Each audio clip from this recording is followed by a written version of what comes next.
all happening at the zoo. I do believe it. I do believe it's true.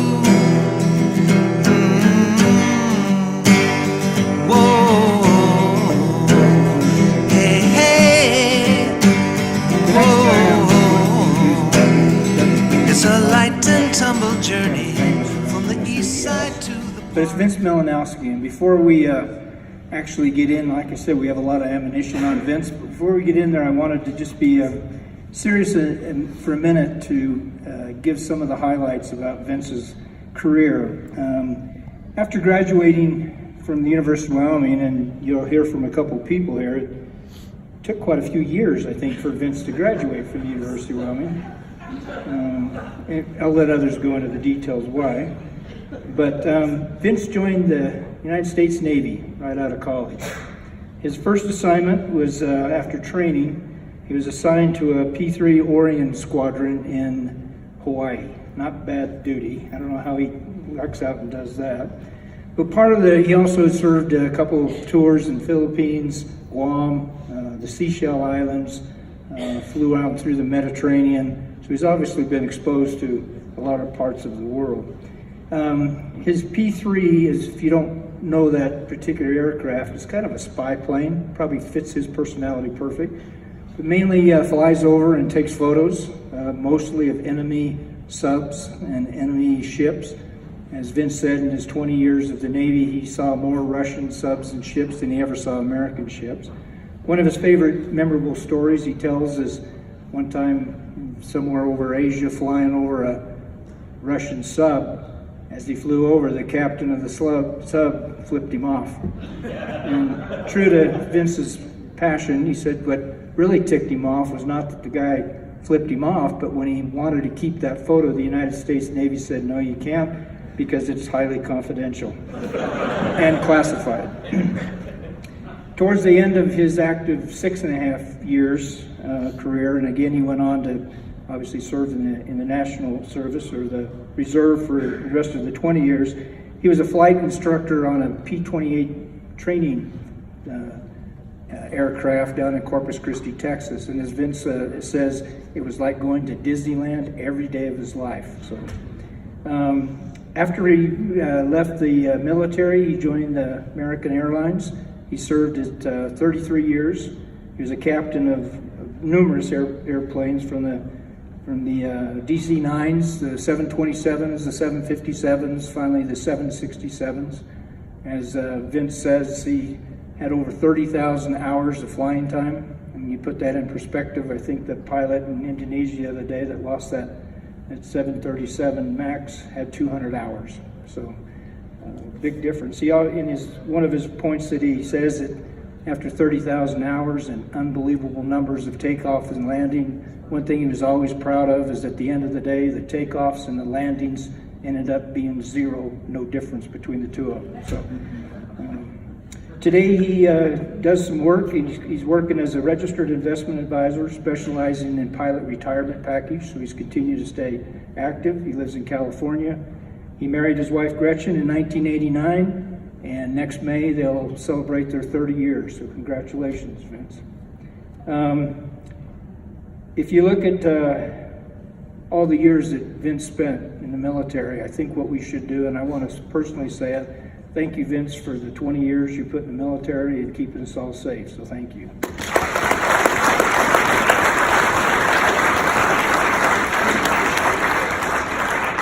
And the other side of it is 30,000 hours of flying for American Airlines. As much as I traveled around the world and across the United States in all my career, I wouldn't be a bit surprised if I wasn't probably on at least one or two of those flights that you were piloting. Just thank God I didn't know it at the time. But now, like I said, when I put all this together and we chose Vince and Dick, it was amazing how I got bombarded from different people said, I've got to give a little bit of a talk. So we're going to kind of run through a couple, three people here pretty quickly just to let them share some of their experiences, much like what Colin couldn't do around Dick. Going to limit it to a little bit, but I'd like to first introduce George Lance. George? My name is George Lance, and I was a pledge brother of Dick Rich's, and I guess we have to call Vince a friend. It's a little shaky, I must admit, for a lot of people. But I should let you know, my PIN number is 142408, which means I'm ahead of most of this side of the room and behind a lot of this side of the room. I only get to share a few stories, really only one, about Vince. There's a lot of dirt that we could talk about Vince, but one that, maybe two. I happened to be on his plane. And as Chad pointed out, that is a scary situation. I was riding with another member of the National that he flew with in the Navy. And the guy, as soon as we got on, he ordered cocktails. I knew there was a message in this, so we drank every bit of liquor on that plane. It was awful. The other thing that Vince, we won't talk about college, but we will share a couple things after college. He does have quite a personality, I guess we'd be fair to say. I happened to be sitting there when he was getting married, and he was sitting there, and he had to have a little bit of liquid courage, so he's sitting there in the vestibule sucking down a bottle of schnapps, and the priest walks in and says, "Vince, what are you doing?" And Vince said, "Well, I'm just calming my nerves a little bit. Would you like some?" And he goes, "No, I've got more lines than you, Vince." But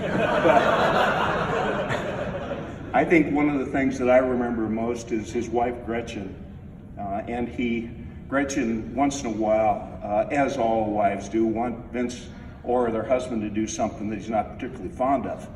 Well, Gretchen had asked him to go to see Kathy Lee and Regis in Chicago, where he lived. And needless to say, that wasn't highest on Vince's list of things to do. So Vince begrudgingly, because probably he'd done something he shouldn't have done in the past, agreed to go. So Vince makes the trip down to see Kathy Lee and Regis, and they sit there, and he thinks he's there for a little while, and it's there early in the morning, so Vince, he gets a giant Diet Coke, to let him survive through the session. So they proceed through the whole thing, and Vince is sitting there, and Gretchen's excited and loving it, and Vince is going, "God, I just can't wait till this is done." So they get through the taping, and Vince is ready to spring up from his seat, and the producer comes on and says, "Everybody just be calm here for another 30 minutes or so, and we'll have the next taping that's going to take place." Well, needless to say, Vince has consumed this, 1 quart of Coke, and Vince has got some urgent problems to take care of. So, Vince and the half dozen guys out of the 1,000 people that are there decides he will go to the restroom. So Vince proceeds to the restroom, and he's thinking this will be easy, because as we all know, the women's room is lined up. And he walks past it, there's a line way down the hallway. And he gets down and he goes towards the men's room, and he notices there's a large line coming out of the men's restroom. And he knows there's all these women in line there, and there's a few men interspersed in there. Vince goes back to the end of the line, and he's sitting there thinking, "God, I got it. There's something I got to take care of." So Vince, being Vince, decides, this is bullshit. I'm going to proceed forward. Vince proceeds to walk all the way up to the head of the line. The women are not particularly pleased with Vince. The men are kind of looking at him aghast, and Vince proceeds to the urinal and takes care of his business. And the ladies just can't believe, they're shaking his head, and Vince goes back to his seat, and he's proud of himself, naturally, as Vince would be. And he tells Gretchen what he's done, and Gretchen's now been married to Vince for quite a while, so she can believe that it happened. She proceeds on home, and they get through the evening. And she goes home and she calls her mother up and says, "Mom, we had a great time at the Kathy Lee show." And she goes, "I'm sure, tell me all about it." And she tells her about it. And then her mother starts to tell her about the talk shows and how they're talking about the taping, and how there was one guy in the entire building that went in and used the urinals in front of all these women. And Gretchen goes, "That's your son-in-law." I'd like to introduce my friend Ron McPherson, and he's going to talk a little bit more about Vince. Vince, I got a little different take on your career than Mr. Deaton had. First of all, before I talk about your career, Vince, I have to make it an admission to this entire crowd. Back in 2011, our very first reunion, I got before everybody and I apologized to Vince for stealing his pound cake back in 1969 that his mother had sent him. And you know, I wasn't sorry at all. I'm not sorry now, and I just had to get that off my chest.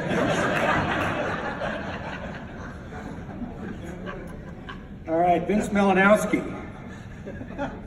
Unbelievable. You had a very illustrious career, and I did the research. It said that you graduated high school in Niles, Illinois. Cannot be verified. Cannot be verified. I looked.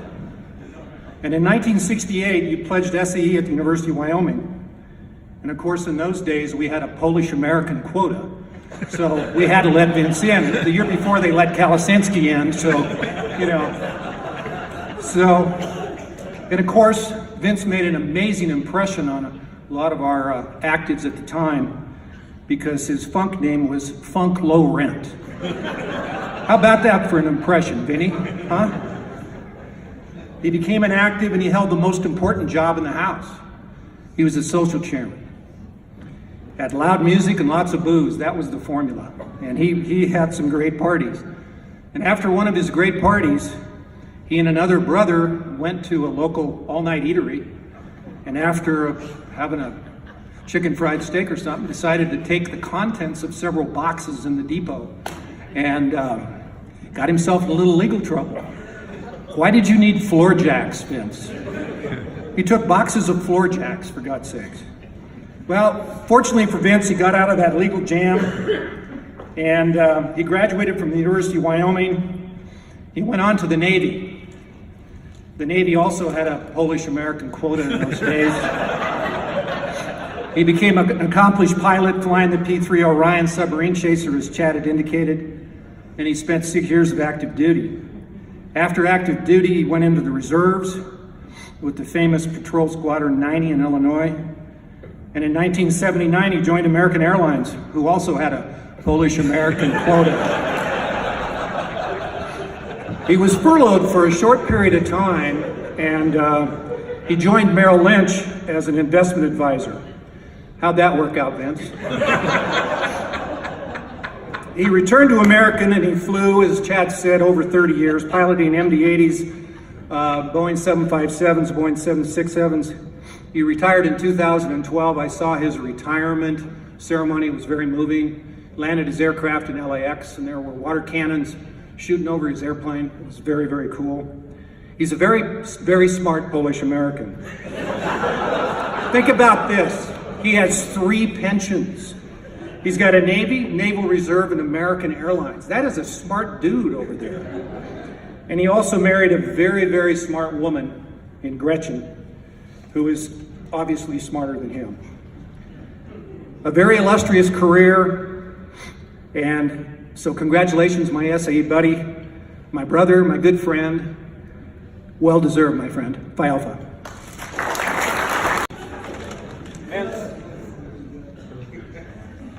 Vince Malinowski.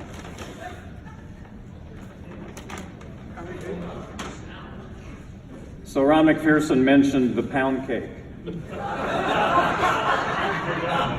Just a little history on the pound cake. Vince's parents were quite the couple. His dad, we went back to leadership school one time, and his dad offered us a beer, and we all said yes. So he went to the cupboard and got out a warm Budweiser. That was Joe. And Mom was Marge. And Marge, every 6 weeks or so, sent Vinny a care package that included a pound cake and a can of Spam. So Ron tried to say he took the pound cake. Well, I'm here to say I have the pound cake. And Joel Humphrey ate the Spam.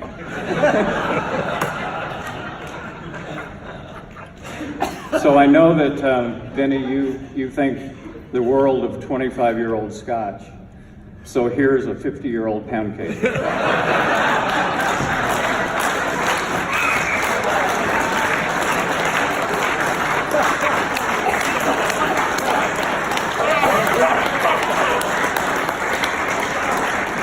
Which will be very hard for you to eat with your dentures, might Jesus. Well, I had a bunch of great remarks to make, and unfortunately, everybody's used them all. And then these guys started telling these stories, which I would really love to rebut. Actually, what I'd really like to do is drop trow and expose my butt to those guys. I'm very fortunate to have been a part of this group from the late 60s and early 70s. And we stayed together mostly because of a golf tournament that was run by Rick and Donna Tempest with the help of Pat and Mary Gleason. And about 9 years ago, when the house was going through one of its all too frequent periods of financial and other troubles, it was a handful of those brothers, and most notably Colin Keeney, that stepped in and helped pull the house back from the brink.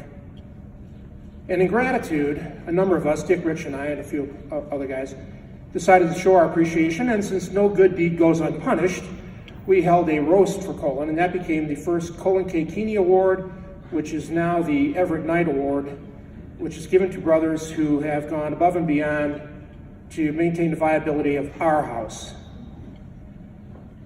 Well, the turnout for that was so good, and we had so much fun. A year later, I met Dick when he was in San Diego on business, and we were having dinner together, and that's all we could talk about was, wow, it was so much fun, and God, what a great time seeing all the guys, and we really ought to do this more often. Well, by the time we finished dinner, we had already laid out what's now known as the Hall of Fame, the Hall of Fame reunion. We've created the criteria, we created the board of directors, got the whole thing all squared away.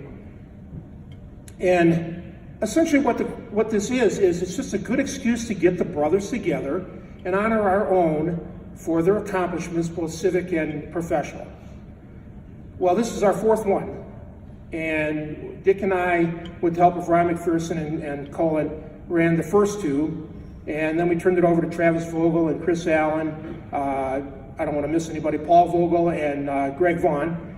And they ran the last one and this one. And judging by the turnout tonight, it looks like things are going very well so far. So I'd like to applaud you guys for putting it all together.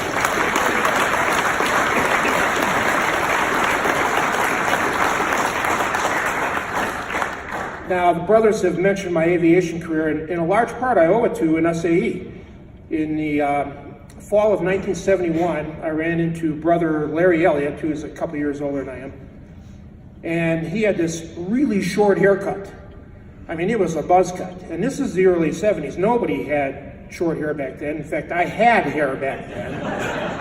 And I said, Jesus, what happened to you, man? Did you get head lice over the summer or something? And he says, no, you turkey. He said, I'm in this Marine Corps program where I go between my junior and senior year to platoon leader course, which is the Marine version of officer candidate school.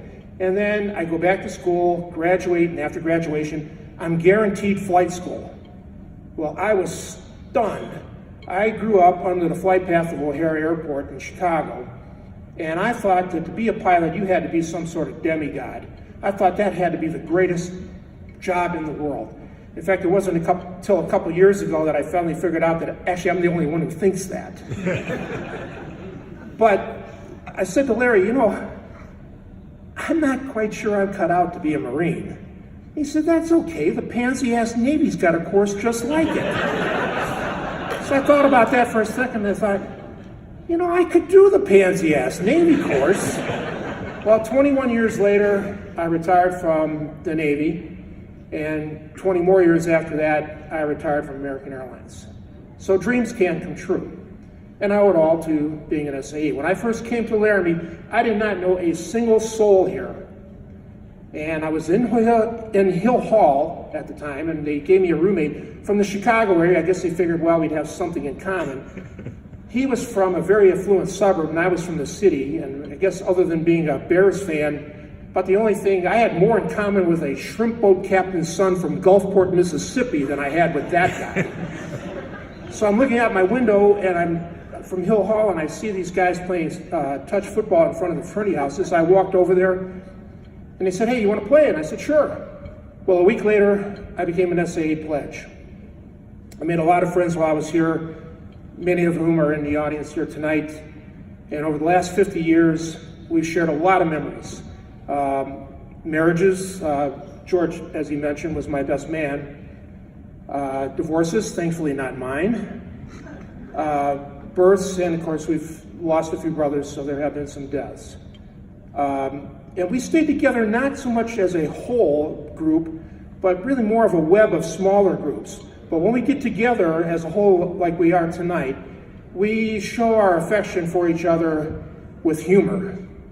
And let's face it, no matter what kind of big shot you are now, you were just another knucklehead walking around in the house back in the day.